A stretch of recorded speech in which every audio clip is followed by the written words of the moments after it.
picture this. At age 25, you decide to start investing just $250 every 2 weeks. Barely noticeable, right?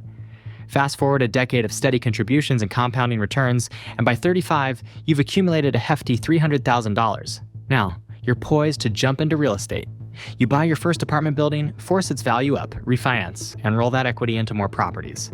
By 55, you're potentially collecting rent from dozens, maybe even hundreds of tenants. Sound impossible? Let's break it down.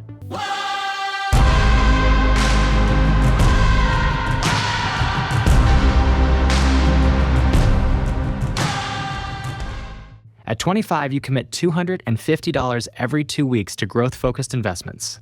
That's about $500 a month, or $6,000 a year. It's manageable, and you stay consistent. Over 10 years, stay consistent. Over 10 years, with compounding returns, you reach your 35th birthday holding approximately $300,000 in your investment accounts. What? This may vary depending on market conditions, but let's say you had decent returns and ended up around that figure. Now, at 35, you want to graduate from passive market investments to something where you have more control, real estate. With $300,000, can likely secure a property in the $1,500,000 range, assuming you put about 20% down. Let's pick a number and scenario that feels balanced. Purchase price, $1,500,000. Down payment, $300,000, 20%. Loan, $1,200,000. For simplicity, let's say you find a solid apartment building with around 10 units at this price point. The number of units will vary dramatically by city, neighborhood, and property condition. In some places, $1,500,000 might get you 8 units, in others maybe 12 or more. We'll say 10 units for our scenario. You've got your first 10-unit building. Maybe it's in a stable neighborhood with room for improvement. You spend the next year sprucing it up, modest renovations to units as leases expire, improved landscaping, maybe adding in-unit laundry or upgrading common areas. Each improvement justifies a modest rent increase. Commercial multifamily properties are valued primarily by their net operating income, NOI.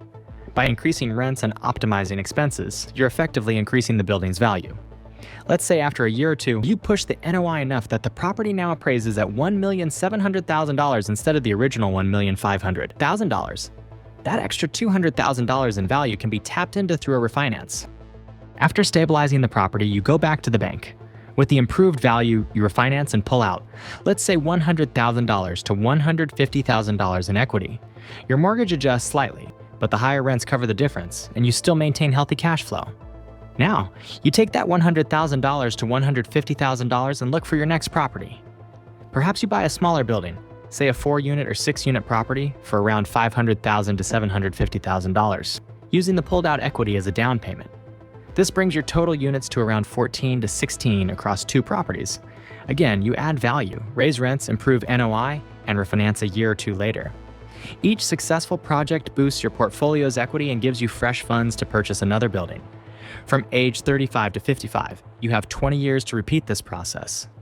Every few years, as you add value and refinance, you purchase another property. Some might be small, 46 units. Some might be larger, 10, 20 units, depending on the deals you find in the markets you focus on. Maybe by 40, you've refinanced your initial property twice and now own 3 properties totaling about 25 units. By 45, with consistent reinvestment, that could be 50 units spread across 5 or 6 buildings. By 55, if market conditions are favorable and you remain disciplined, it's not out of the question to have 80 to 100 units or more under your belt. The key isn't a fixed number of units at the end. It's understanding that each cycle of buying, improving, and refinancing compounds your real estate empire. In great markets or with particularly savvy property picks, you might exceed 100 units. In more conservative scenarios, maybe you end up with 50 high-quality units that generate tremendous cash flow.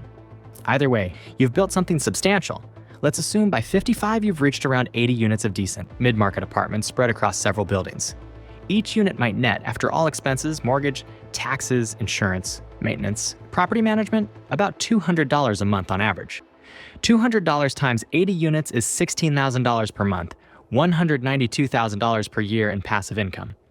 If you've done even better, optimizing more units or finding higher cash flow deals, hitting 100 units and $200 net per door would yield $20,000 a month, or $240,000 a year. At this point, you're free from traditional work if you choose. Real estate can become the financial engine that powers your desired lifestyle. Travel, more time with family, or continued reinvestment into even larger properties. Of course, this is not a guaranteed outcome. Markets go through cycles, deals fall through, renovation costs might be higher than expected, or rents might not rise as quickly as you hope. However, by diversifying across multiple properties and being selective about your purchases, you can mitigate some of these risks. Over a 20-year span, there will be opportunities to buy at good prices, add value, and refinance during favorable interest rate environments. Additionally, as your portfolio grows, you can leverage professional property managers, accountants, and perhaps even partner with other investors or hire a small team. This reduces the day-to-day stress and allows you to focus on strategic decisions, like which property to buy next. Starting with just $250 every 2 weeks at 25 might seem trivial, but that decade of disciplined investing lays the foundation. At 35, you have a substantial lump sum to enter real estate. Once you're in, each property can become a stepping stone to the next. By 55, after 2 decades of strategic property improvements and refinances, you've built a robust portfolio that could support you comfortably, potentially allowing you to retire earlier than your peers and live life on your own terms. That's the true power of continuously reinvesting equity. It's a rinse and repeat formula that, given enough time, can transform modest beginnings into a remarkable financial outcome. What do you think of this journey? Would you try your hand at value-add real estate investing and continuous refinancing, or stick to more traditional avenues? Let us know in the comments. If you found this scenario inspiring, hit that like button and subscribe for more what-if scenarios in investing. And if you've got another idea, maybe starting with a different amount or focusing on a different investment class, drop it below. Your suggestion could become our next topic.